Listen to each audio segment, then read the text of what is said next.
Hello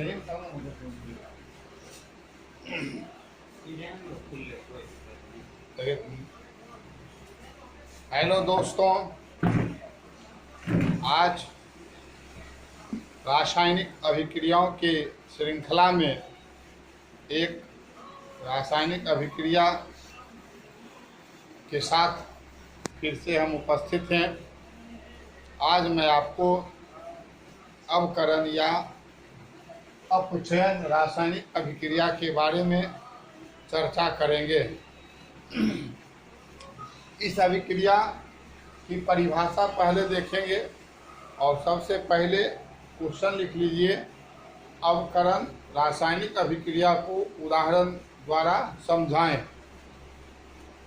तो इसकी परिभाषा होगी, वह सभी रासायनिक अभिक्रिया जिसमें किसी यौगिक से ऑक्सीजन परमाणु का वियोग हो, जिसमें किसी तत्व या यौगिक के साथ हाइड्रोजन परमाणु का संयोग हो, विद्युत धनात्मक तत्व या यौगिक के अनुपात में वृद्धि हो, विद्युत ऋणात्मक तत्व या यौगिक के अनुपात में कमी हो, एवं किसी परमाणु अथवा आयन द्वारा इलेक्ट्रॉन का ग्रहण हो, अवकरण या अपचयन कहलाता है।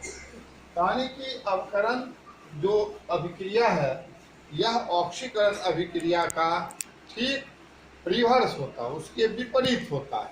ऑक्सीकरण अभिक्रिया में जो बातें होती है उसके विपरीत करने पर अवकरण अभिक्रियाएं संपन्न होती हैं। अब इसमें हम देखते हैं ऑक्सीजन परमाणु का वियोग होना। अगर किसी यौगिक से ऑक्सीजन परमाणु का वियोग हो रहा है, उसका कमी हो रहा है, तो अवकरण है। हाइड्रोजन परमाणु का संयोग होना, ये अवकरण है। तो इस पर हम लोग अभी चर्चा करेंगे। दो जो आपका ऊपर का है उसकी हम लोग चर्चा करेंगे।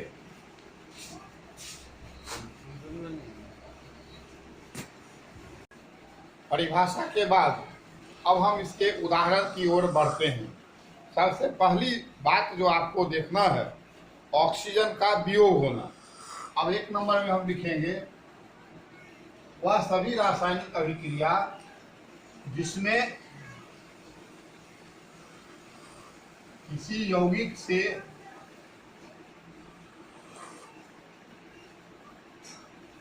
ऑक्सीजन परमाणु का वियोग हो,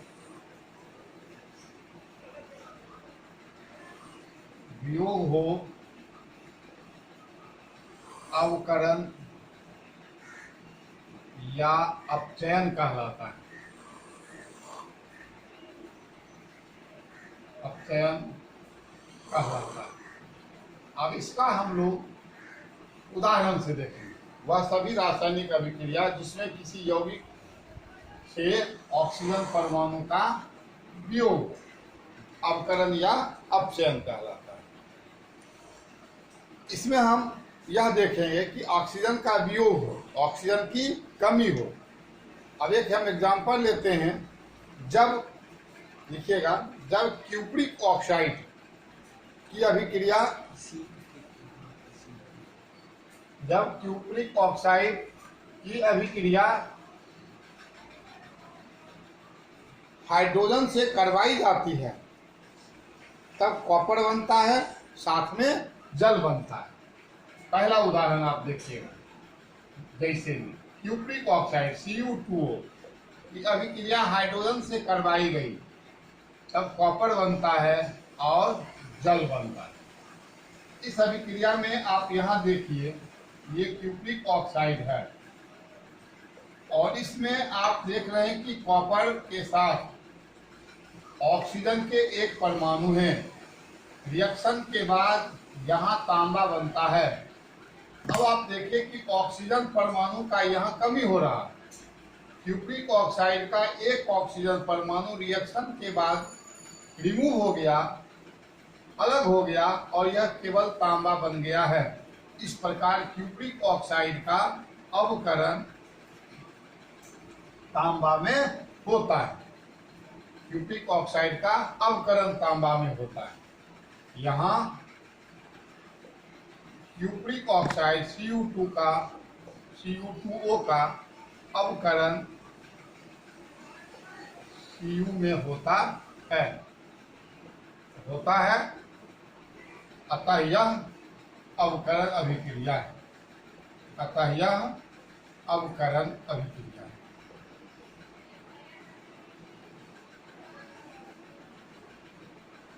एक बात यहाँ समझ में आ गई कि अवकरण अभिक्रिया में किसी यौगिक के साथ ऑक्सीजन परमाणु का अयौगिक से ऑक्सीजन परमाणु का वियोग होता है, रिमूवल ऑफ ऑक्सीजन एटम होता है। इस उदाहरण के बाद हम एक और उदाहरण लेते हैं। दूसरा नंबर का हम उदाहरण ले रहे हैं। जब फेरिक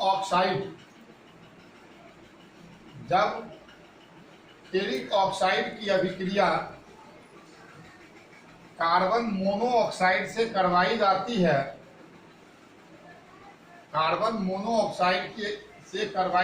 है, तब फेरस ऑक्साइड बनता है, साथ में कार्बन डाइऑक्साइड बनता है। ये आपका फेरिक ऑक्साइड है, Fe2O3, और इसकी अभिक्रिया हमने फेरस ऑक्साइड से किया, ये कार्बन मोनोऑक्साइड से किया।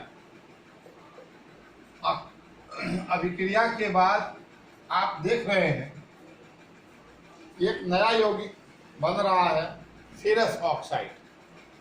अब इस दोनों यौगिक में देखिए, अभिकारक के तरफ Fe2O3 है और जो उत्पाद आपका बना है वो फेरस ऑक्साइड FeO है। यहाँ आप क्या देख रहे हैं, ऑक्सीजन के एटम पहले 3 थे फेरिक ऑक्साइड में, रिएक्शन के बाद यहाँ ऑक्सीजन के एटम मात्र 1 हैं फेरस ऑक्साइड में। इस तरह से हम देखते हैं कि ऑक्सीजन के 2 एटम की यहाँ कमी हो रही है, ह्रास हो रहा है। यानी आप इस तरह से इसको कह सकते हैं कि फेरिक ऑक्साइड से ऑक्सीजन एटम का रिमूवल हुआ, 2 ऑक्सीजन एटम का रिमूवल हुआ। इस प्रकार फेरिक ऑक्साइड का अवकरण होता है। यहाँ पर अवकरण होता है, यहाँ फेरिक ऑक्साइड Fe2O3 का अवकरण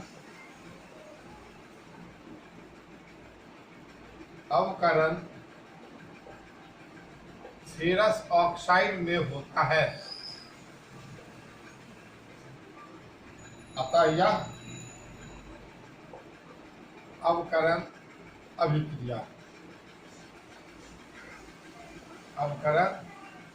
अभिक्रिया है। ये 2 उदाहरण आपने देखा। एक क्यूप्रिक ऑक्साइड से आपने देखा कि ऑक्सीजन एटम का रिमूवल हो गया, दूसरा फेरिक ऑक्साइड से आपने देखा ऑक्सीजन के 2 एटम का रिमूवल हुआ। अन्य कई अभिक्रियाओं में आप देखिएगा कि ऑक्सीजन एटम का किसी यौगिक से रिमूव हो रहा है, 1 एटम रिमूव हो, 2 एटम रिमूव हो, या अन्य कई एटम ऑक्सीजन का रिमूव हो, तो उस सभी को हम लोग अवकरण अभिक्रिया कहते हैं। तो ऑक्सीजन के सेंस के आधार पर अवकरण की परिभाषा होती है किसी यौगिक से ऑक्सीजन परमाणु का वियोग होना। अब हम दूसरी बातों पर आते हैं, जो आपका दूसरा डिफिनेशन है, हाइड्रोजन एटम का संयोग होना। अब किसी परमाणु या यौगिक के साथ यदि हाइड्रोजन एटम का संयोग हो, हाइड्रोजन एटम ऐड होता है, जुड़ता है, एडिशन होता है, तो उसको हम लोग अवकरण अभिक्रिया कहते हैं। बी नंबर पे आते हैं। किसी तत्व अथवा यौगिक के साथ हाइड्रोजन परमाणु का संयोग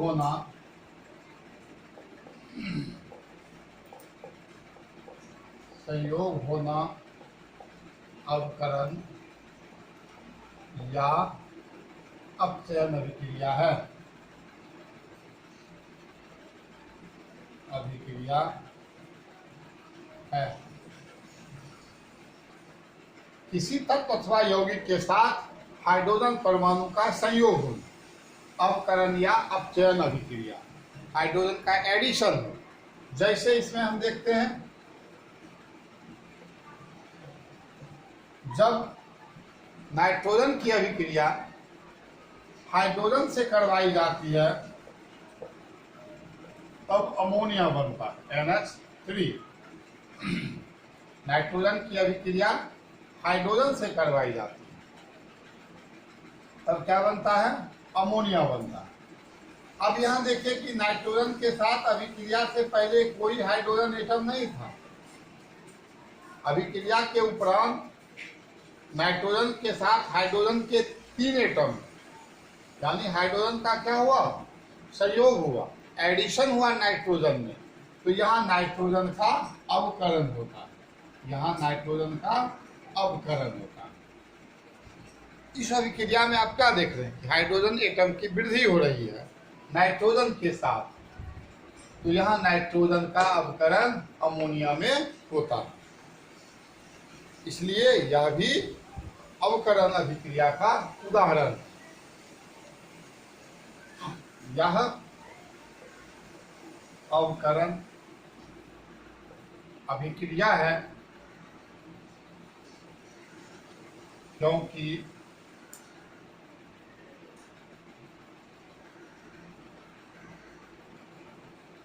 N2 में हाइड्रोजन परमाणु का संयोग होता है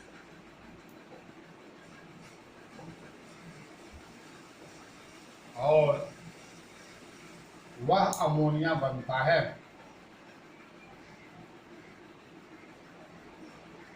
तो ये अभिक्रिया आप देख रहे हैं कि हाइड्रोजन एटम का एडिशन हो रहा है। तो इस तरह से हम कह सकते हैं कि किसी तत्व के परमाणु के साथ अथवा किसी यौगिक के साथ हाइड्रोजन परमाणु का संयोग होना, एडिशन होना, अवकरण अभिक्रिया है। एक अन्य उदाहरण हम देखते हैं, दूसरा उदाहरण। अब हम दूसरा उदाहरण लेते हैं। जब क्लोरीन की अभिक्रिया हाइड्रोजन से करवाई जाती है तब हाइड्रोजन क्लोराइड बनता है। समीकरण इसका लिखिए।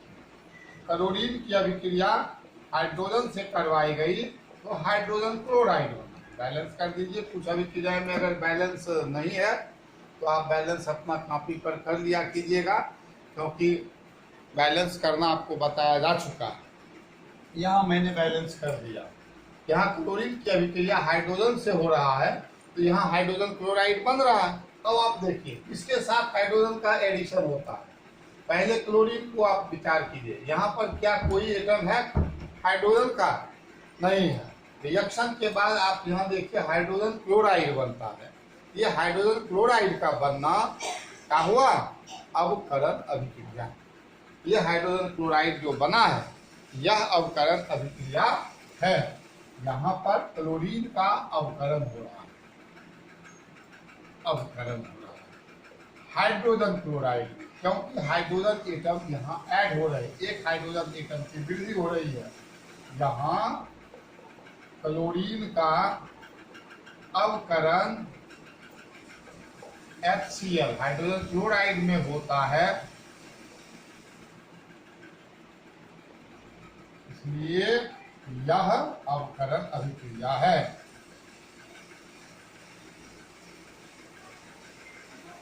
अवकरण अभिक्रिया।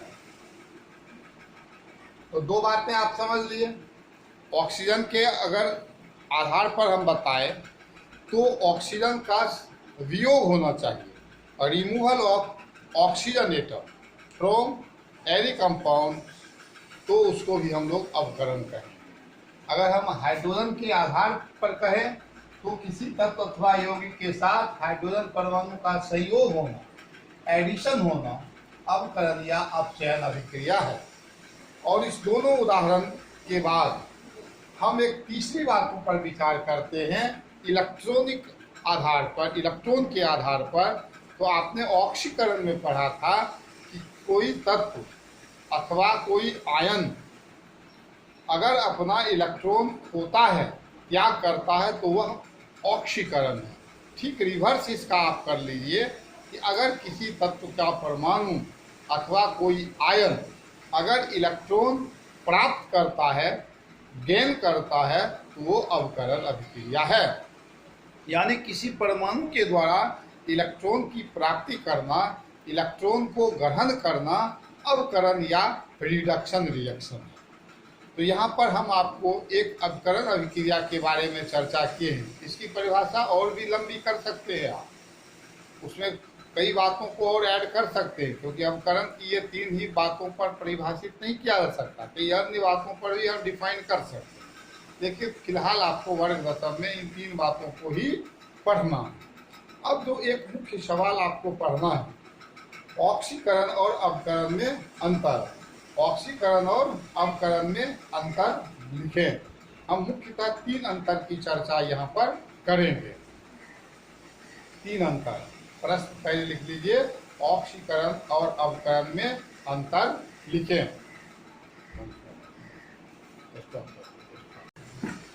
अब हम दोनों में अंतर की बात करते हैं। ऑक्सीकरण एवं अवकरण में प्रमुख अंतर निम्नलिखित है।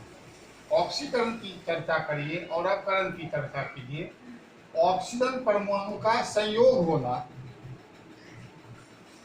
ऑक्सीकरण, ठीक इसके विपरीत ऑक्सीजन परमाणु का वियोग होना अवकरण अभिक्रिया। इंग्लिश में इसको कहें addition of oxygen atom is called oxidation, whereas removal of oxygen atom is called reduction. दूसरी बात करते हैं, हाइड्रोजन परमाणु का वियोग होना ऑक्सीकरण है, हाइड्रोजन परमाणु का संयोग होना अवकरण। Removal of hydrogen atom is called oxidation, whereas addition of hydrogen atom is called reduction.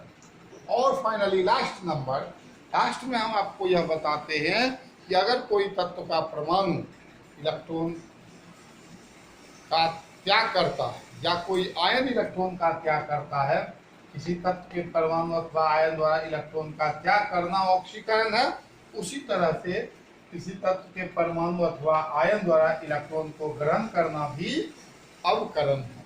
Just reverse होता है ऑक्सीकरण और अवकरण में अंतर। तो इसमें हम लोग यह देखते हैं, डिफरेंसेस भी हो गया। आज के इस वीडियो में आपको इतना ही बताया जा रहा है। अवकरण अभिक्रिया की चर्चा हमने किया। इस वीडियो को पसंद करें, पढ़ें, कई बार देखें, अपने दोस्तों के बीच, वर्ग दशम के छात्र छात्राओं के बीच से शेयर करें, उन्हें कहें कि इसका कई बार देखकर मैक्सिमम लाभ उठाएं। अगले दिन फिर एक नए वीडियो के साथ मिलेंगे। तब तक के लिए धन्यवाद।